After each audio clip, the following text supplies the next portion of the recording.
Well, how do you like the trade now? How do you like the trade now? Boy, good. Karl Anthony Towns, man. I made it simple. I made it sweet on the play-by-play over on Knicks Fan TV. I said, hand the rock to Karl Anthony Towns. Simple game plan. Somebody like him should not be shooting only 6 shots or 8 shots or 7. No, Karl Anthony Towns needs touches. He got touches, and he didn't only just get touches with the rock. It was against supposedly one of the best defensive bigs in the league in Bam Adebayo, and he put him in purgatory. But I'm not gonna sit here and act like this was a foregone conclusion that we were gonna win this game, because it was rough. Shots that we should have been making were missing. Jalen Brunson missing gimmies. Everybody was missing gimmies. Mikal Bridges' shot looked pure, but it wasn't going down. OG Anunoby wasn't playing at the same volume in the beginning.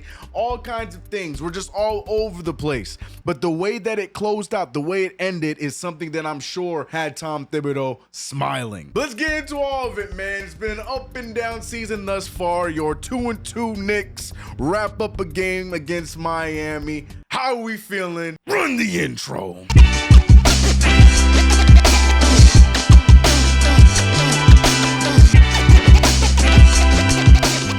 What's going on, CK Cruise, your boy CK2K, and welcome back to another video. If you haven't already, subscribe to the channel, hit the notification bell, don't forget to like this video. Happy Halloween, people. I got the spooky JB shirt. Shout out to natives, but happy Halloween, y'all. Hope you guys enjoyed the game yesterday and you guys are safe and have a good time tonight. Let's jump right into it. Knicks win after losing unfortunate loss on Monday to the Cleveland Cavaliers. And so Cavaliers, it is what it is. And let's be real. It's like the Knicks are on some sort of revenge tour, because everybody we've played against thus far have some sort of connection of hatred when it comes to the New York Knicks, Boston Celtics, Indiana Pacers, Cleveland Cavaliers, Miami Heat. There's storylines with all of these teams in the recent years. So it's unfortunate that we had to start off this season with rough rivalries, but I ain't tripping. We get other opportunities. We'll beat them. Let's strictly talk about, though, this win against the Miami Heat. Like I said at the top, it wasn't easy. Nothing about this was easy. The start of the game, the first few minutes, Knicks looked like it was about to be another spread attack. We were gonna look more like the Indiana game, but then all of a sudden we just fell off of a cliff. We could not buy a basket. We were getting good shots. I mean, Mikal Bridges was taking some great three-point jumpers that were not falling. Jalen Brunson doing a lot of the things that we're accustomed to seeing him do, especially later on in the season, that this point of the season in October, unfortunately, just wasn't falling. Like I said, we can go back and forth about how the majority of the game went. But one thing is for sure, Karl Anthony Towns was here to make a statement. We already saw him make a statement against another very good defensive big in Miles Turner a few nights ago. And now he's going up against another Defensive Player of the Year candidate in Bam Adebayo, where he wanted to make another point. 44 points, 12 rebounds, all of this on 71% shooting. Let that sink in. The efficiency was crazy. I mean, we talk about it a lot, I feel like, to start off this season, but the main thing here is the 3-level scoring with wasn't really 3-level. I know he gets some mid-range jumpers. 3-level scoring with Karl Anthony Towns, but more importantly, the way he was getting the buckets, to me, is what's impressive. We know Karl Anthony Towns has the ability to stretch the floor and hit long-range jumpers. We saw it on several occasions. But the thing that I guess I didn't really notice as much, or as I should have, in his time in Minnesota, that I really enjoy here with the New York Knicks, is his ability to put the ball on the floor and attack the rim. Now, I know he is a guy that has the ability to score, but I didn't think he had this kind of ability in him. I mean, the way he puts his head down, dribbles, holds the rock, palms it like a damn, like he blocking a shot or something crazy, and is able to get to the rim and then use a soft touch, and more times than not gets the and one. Sometimes he missed a few of those opportunities tonight, but for the most part, he did get a few and ones. The ability and the ways that Karl Anthony Towns can score, I think this is just scratching the surface. I know that's crazy to say when you just watched him have 44 points, but let's be real. There's still so much that could be unlocked. We still saw little teasers of the pick and pop, pick and roll game, and Mikal Bridges catching fire a little bit later, and we saw Deuce McBride and the bench helping out along the way. This is just a great output. But look, man, I don't care what y'all calling them. Y'all call them Cadillac, Cat in the Hat, Alley Cat, Bodega, whatever y'all calling them. All I know is y'all better be talking nice about Karl Anthony Towns. I don't want to hear nothing about him being soft, and miss me with that. That was probably one of the #1 complaints a lot of people had, is that Karl Anthony Towns potentially could be soft. That's out the window. This man is doing this against some of the best defenders in the NBA right now. I'm not tripping about Karl Anthony Towns, but let's go. Shout out to Cat. Welcome to the Knicks. This is your welcome to the Knicks game, and we're glad to have you, brother. I think what impressed me the most about this comeback win was the way that we did it. Like, yes, the shots started to finally fall in that second half, but there were a lot of intricacies that I don't know if you caught watching this game. I'm talking about Tyler Hero, who was lights out in this game. It felt like Tyler Hero and Karl Anthony Towns were going bucket for bucket. I mean, damn near it. Tyler Hero had 34, Cat had 44, but in that fourth quarter, there was one major thing missing while the Knicks were going on their run. Tyler Hero shot the ball 3 times, one of which was after the Knicks already had their good lead, and you know, Mikal Bridges finally gave in and switched him on to Jalen Brunson, and he made a nice little 3 off of the run, but it was already over at that point. Outside of that shot, he got 2 opportunities because Mikal Bridges locked him up. The denial was insane. Every time you can see the Miami Heat was trying to get the ball in Tyler Hero's direction, Mikal Bridges was blanketing him.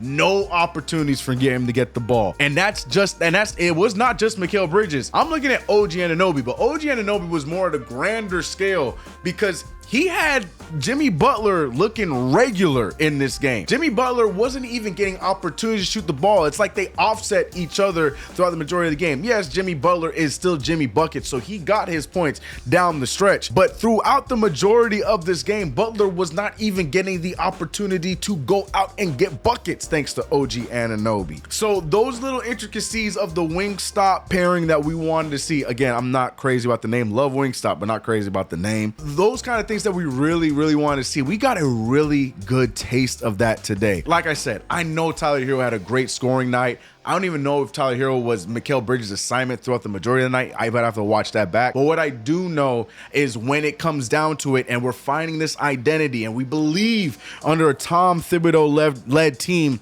the identity of this team is going to be offense created by defense. You're seeing down the stretch when it mattered, you saw that defense go up a tick on the amp. You know what I mean? And a lot of that had to do, I was loving it. Cause I'm like, something's different. I know we got the momentum on our side, and I was looking at it in the play-by-play, and the big thing I was noticing is just the way that Mikal was blanketed. They were throwing screens, all kinds of stuff, and Mikal denial.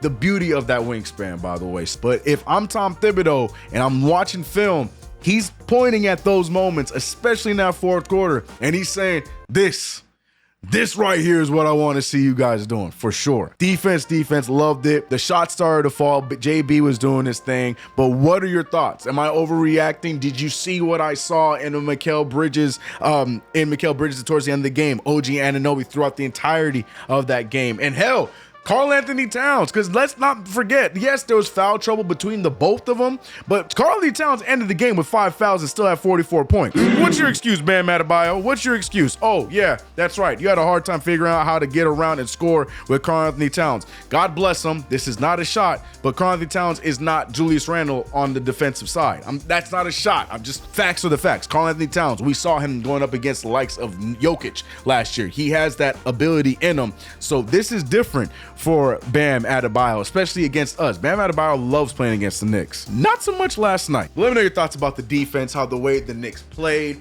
and Jalen Brunson, man. People are jumping out the window talking about, get it out now. Get it out now. If you are a fake Jalen Brunson fan and you're only pretending to like him because it's the cool thing to do as Knicks fans, then go ahead and get all your hate now. I'm seeing people talking about him over dribbling. I'm seeing people talking about him being washed, him not actually a good captain, blah, blah, blah. Get it all out of your system right now, because Jalen Brunson, if you really believe after a 4-game sample size that Jalen Brunson is not gonna figure out his game I'll give you till December, and you think this is gonna be who he is all season long, and this is still good if we're being real. Yeah, he shot 33% from the field, but when he got hot down the stretch, he got hot. So get it all out of your systems, because I am not worried about Jalen Brunson in the slightest. Jalen Brunson's still able to get to his spots.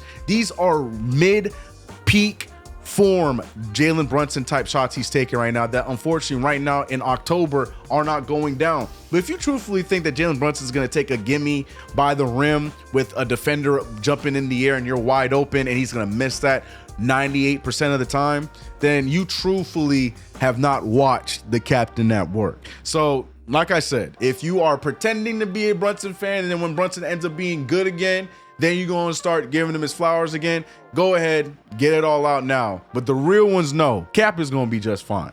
He is going to be just fine. But that's all I got to say, man. Great turnaround game for the New York Knicks. We play again on Friday. It's been really up and down, but again, I'm not tripping when it comes to this New York Knicks team right now. We are still a very new team trying to figure out so many aspects. A brand new starting five. Whose role is going to fit where off the bench, dealing with injuries to major key players of this team. So many aspects going into the New York Knicks that we are working through. Not excuses, but still aspects. That's why when you see energy is low or you're seeing that we look lost in certain, they're figuring out where and when to give it to people. Now we just learned tonight, or the Knicks, this team that's playing, they just learned tonight, oh yeah, Karl Anthony really is that dude. We probably should give him the ball for more than 6 to 7 shots a night. They've learned that tonight. And guess what? Him and Brunson can coexist. Brunson shot 18 shots a night. Like I said, there was a lot of those that were open and gimmies that he will make as the season goes on. So there's a world for Brunson and Cat to both eat and both coexist. That is out there and we have still yet to see it. And on top of that, Mikal Bridges is still getting shots. 1, 2, and 3. Ready to go, and we still looked fine with the defense and everything else going on. So look, like I said, jump out a window if you want to, but it's going to take time and it's going to pay off so sweetly. Agree or disagree? Let me know your thoughts in the comments below. But ladies and gentlemen, if you haven't already, subscribe to the channel, hit the notification bell. Don't forget to like this video. Yes, I love seeing the Knicks win games. And I'm going to be honest, I was so frustrated about that Cleveland loss. If you didn't watch the play-by-play, you wouldn't know. I just didn't record. I was so pissed. I'm like, yeah, I don't feel like talking about this. I want to talk about it. People are overreacting. We'll get back to it, win or lose against the Miami Heat. And here we are. Video's up. But yeah, man, I'll see you guys in the next one. Make sure you're checking me out over on KFTV, Knicks Fan TV, for those who don't know. Every game for the play-by-play. We have a lot of fun over there. Let's keep growing over there. But also, if you're coming over here from KFTV and this is your first time seeing me, first of all, where you been? Second of all, glad to have you. I'm out of here, man. See you guys on the next one. Let's get it. Just getting started, man. 2-2. Let's get this season going. I'm out of here. I can't hold a frown too long.